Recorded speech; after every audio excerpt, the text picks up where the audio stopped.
तो दोस्तों चलिए इस वीडियो को स्टार्ट करते हैं। पहला क्वेश्चन है, विद्युत ऊर्जा की इकाई क्या है? जिसका राइट आंसर है विद्युत ऊर्जा की व्यावसायिक इकाई kWh अर्थात किलोवाट आवर होती है। दोस्तों 1 किलोवाट आवर बराबर 1 यूनिट होता है, अर्थात 1 किलोवाट आवर उतनी ही ऊर्जा है जो 1000 वाट का मोटर 1 घंटे कार्य के दौरान लेता है, या फिर 100 वाट के बल्ब 10 घंटे कार्य करने में खर्च करते हैं। अगला क्वेश्चन है, कोरोना है। जिसका राइट आंसर है कोरोना वायु का पूर्ण ब्रेकडाउन है।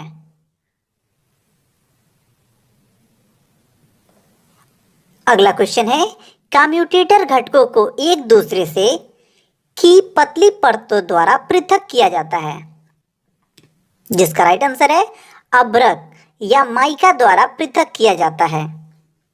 दोस्तों कम्यूटेटर तांबे के सेगमेंटों से बना होता है। इसके प्रत्येक सेगमेंट एक दूसरे से अभ्रक अथवा माइका द्वारा पतली परतों द्वारा पृथक होता है। अगला क्वेश्चन है, यूनिवर्सल मोटर को इनमें से किस पर चलने के लिए संचालित किया गया है? जिसका राइट आंसर है एसी या डीसी दोनों सप्लाई पर। दोस्तों यूनिवर्सल मोटर अर्थात सार्वभौमिक मोटर एसी सप्लाई और डीसी सप्लाई दोनों पर चलाया जाता है। अगला प्रश्न है, कम्यूटेटर का कार्य है। जिसका राइट आंसर है कम्यूटेटर का कार्य एसी को डीसी में रूपांतरित करना है। दोस्तों कम्यूटेटर को दिक् परिवर्तक भी कहते हैं।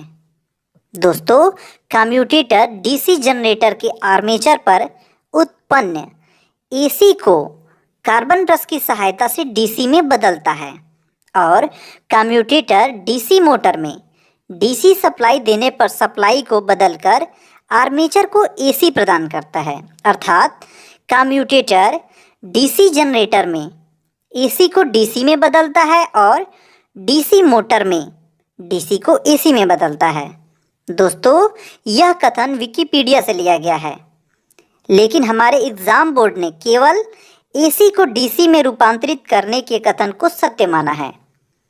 मुझे लगता है कि इस प्रश्न में ऑप्शन दोनों सही हैं, अर्थात ऑप्शन 1 डीसी को एसी में रूपांतरित करना और ऑप्शन बी एसी को डीसी में रूपांतरित करना दोनों सही है। दोस्तों आपके विचार से क्या सही होना चाहिए मुझे कमेंट करके जरूर बताएं। अगला क्वेश्चन है, वाल्ड नियोनार्ड नियंत्रक क्या है? जिसका राइट आंसर है वोल्टेज नियंत्रण विधि है।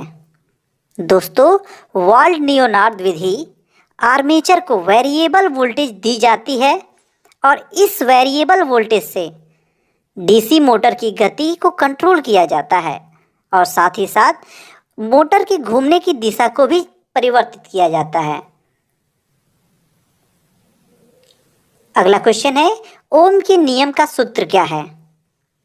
जिसका राइट आंसर है ओम के नियम का सूत्र V = IR होता है। इस नियम द्वारा हम वोल्टेज, धारा और प्रतिरोध ज्ञात कर सकते हैं।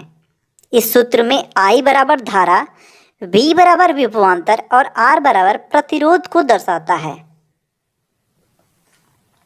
अगला क्वेश्चन है, स्टीम टरबाइन द्वारा संचालित अल्टरनेटर को क्या कहा जाता है? जिसका राइट आंसर है स्टीम टरबाइन द्वारा संचालित अल्टरनेटर को टर्बो अल्टरनेटर कहा जाता है। अगला क्वेश्चन है, जब V और R के मान दिए गए हों तब I प्राप्त करने का सूत्र क्या है?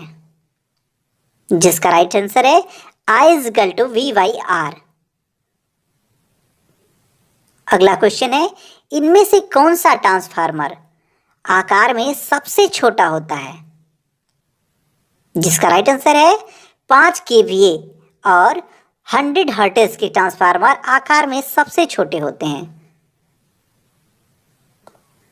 अगला क्वेश्चन है, नीचे दिए विकल्पों में से रजिस्टर अर्थात प्रतिरोध का कार्य बताइए। जिसका राइट आंसर है प्रतिरोध का कार्य धारा प्रवाह का विरोध करना होता है। अगला प्रश्न है, डायोड में फॉरवर्ड वोल्टेज ड्रॉप कितना होता है? जिसका राइट आंसर है डायोड में फॉरवर्ड वोल्टेज ड्रॉप 0.6 वोल्ट से 0.7 वोल्ट के बीच होता है।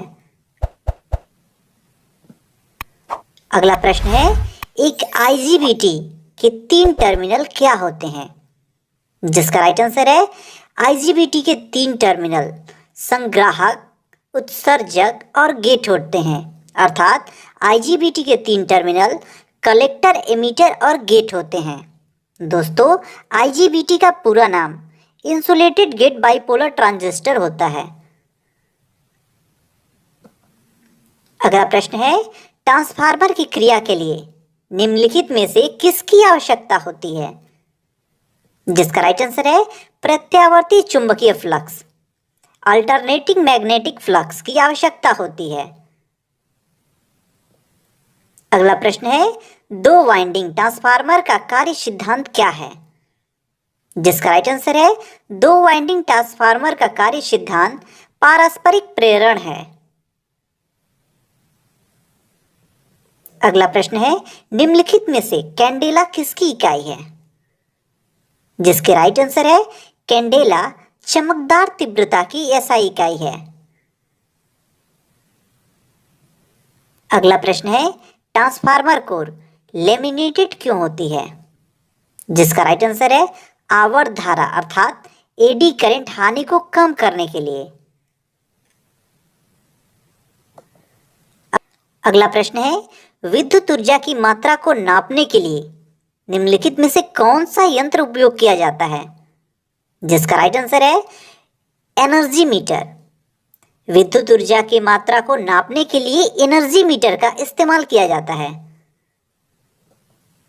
अगला प्रश्न है, निम्नलिखित में से कौन सी तरल रोधक सामग्री है? जिसका राइट आंसर है ट्रांसफार्मर ऑयल। अगला प्रश्न है, स्टेटर फ्लक्स के घूमने की गति को क्या कहा जाता है? जिसका राइट आंसर है स्टेटर फ्लक्स के घूमने की गति को तुल्यकालिक गति कहा जाता है। दोस्तों, स्टेटर में फ्लक्स के घूमने की गति को तुल्यकालिक गति अर्थात सिंक्रोनस स्पीड कहते हैं। इसका फार्मूला n बराबर 120 यह बाई पी होता है, जहां n सिंक्रोनस स्पीड या फ्रीक्वेंसी और पी पोलों की संख्या को इंगित करता है। अगला प्रश्न है, 2 या 2 से अधिक कोशिकाओं अर्थात सेलों के समूह को क्या कहा जाता है?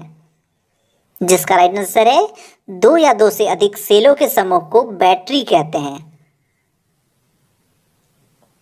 अगला प्रश्न है, डीसी सप्लाई को एसी में परिवर्तित करने के लिए उपयोग किए जाने वाले उपकरण को क्या कहते हैं? जिसका राइट आंसर है डीसी सप्लाई को एसी में परिवर्तित करने के उपकरण को इन्वर्टर कहते हैं। अगला प्रश्न है, निम्नलिखित में से कौन सा फ्रीक्वेंसी मीटर का एक प्रकार है?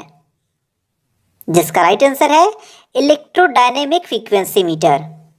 दोस्तों, एसी सप्लाई की फ्रीक्वेंसी नापने के लिए फ्रीक्वेंसी मीटर का प्रयोग किया जाता है। यह मुख्यतः 3 प्रकार के होते हैं, जिसमें पहला वाइब्रेटिंग रीड फ्रीक्वेंसी मीटर, दूसरा इलेक्ट्रोडायनेमिक फ्रीक्वेंसी मीटर और तीसरा मूविंग आयरन फ्रीक्वेंसी मीटर होता है। अगला प्रश्न है, अर्थ इलेक्ट्रोड से जुड़े तार को क्या कहा जाता है?